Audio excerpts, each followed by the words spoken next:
রাত ২টা। নাবিল বাসায় একা। হঠাৎ তার এক্স গার্লফ্রেন্ড মেহজাবিনের নাম থেকে একটা মেসেজ এলো। আমি তোমার বাসার নিচে দাঁড়িয়ে আছি।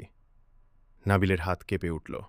কারণ মেহজাবিন ৬ মাস আগে মারা গেছে। সে প্রথমে ভাবল কেউ প্র্যাঙ্ক করছে, কিন্তু আবার মেসেজ এলো, বারান্দায় এসে দেখো। নাবিল ধীরে ধীরে বারান্দায় গেল। নিচে রাস্তার পাশে সাদা কাপড় পরা একটা মেয়ে দাঁড়িয়ে, মাথা নিচু। হঠাৎ মেয়েটা ধীরে ধীরে মাথা তুলল। মেহজাবিন। নাবিল ভয় পেয়ে পিছিয়ে গেল। মোবাইলে আবার মেসেজ, আমি উপরে আসছি।